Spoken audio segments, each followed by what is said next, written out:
I said, God, I do not understand this world. Everything is dying and broken. Why do I see nothing but suffering?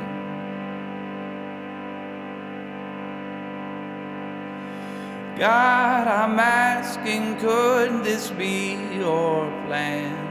Sin has taken hold of this whole land. Will you not say anything else to me?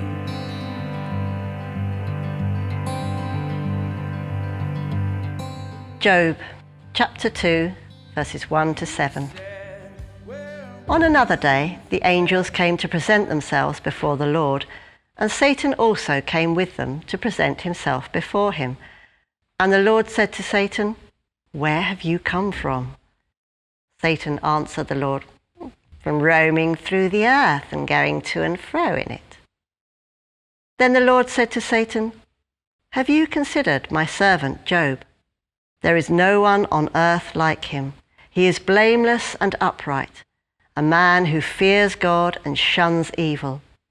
And he still maintains his integrity, though you incited me against him to ruin him without any reason." "Skin for skin," Satan replied. "A man will give all he has for his own life. But stretch out your hand and strike his flesh and bones, and he will surely curse you to your face." The Lord said to Satan, "Very well then, he is in your hands, but you must spare his life." So Satan went out from the presence of the Lord and afflicted Job with painful sores from the soles of his feet to the top of his head.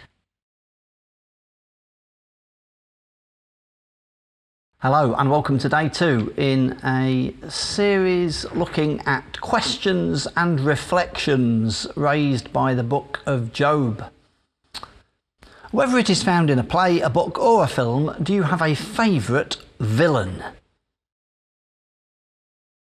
Although we will see within the book of Job that his friends are not exactly helpful to him, the primary villain within the book of Job is presented as Satan, or perhaps more accurately, the Satan, a title in Hebrew that means the accuser or the prosecutor.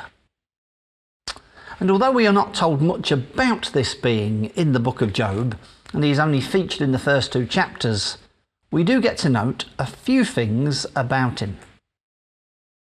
Number 1, he is active on earth.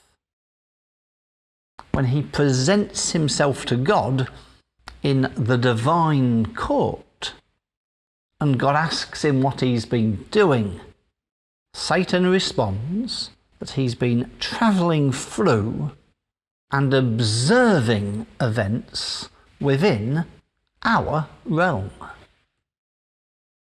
2, he is presented as powerful. It is Satan that inflicts the tragedies upon Job, including disease and death and disaster. 3, he is presented as adversarial to both God and Job. He is the opposite of good. 4, he is presented not as equal to God, but ultimately accountable to him. And 5, to some degree at least, his presence before God and his work in Job's life is, at the very least, tolerated by God.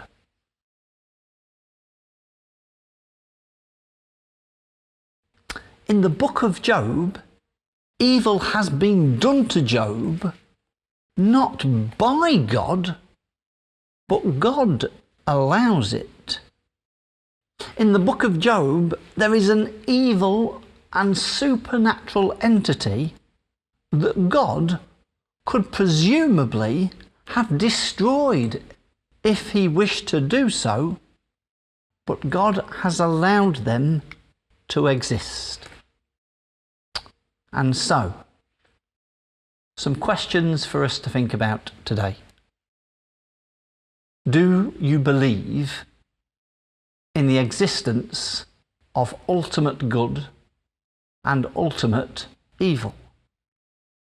Do you believe in an evil, supernatural force, a Satan, a devil? And why might God allow the existence and the activity of such a being? For it is questions such as these that people have had for millennia and also continue to have.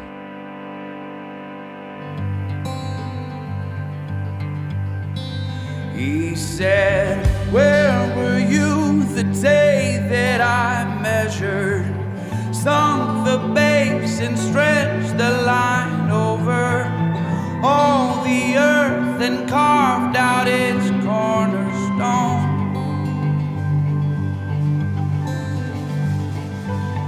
Where were you the day that I spoke and told the sun to split the night open, called the morning dawn with its light to show?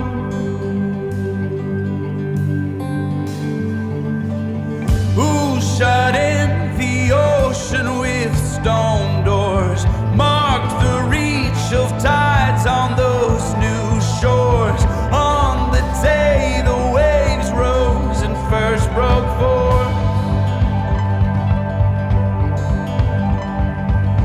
Have you seen the springs of that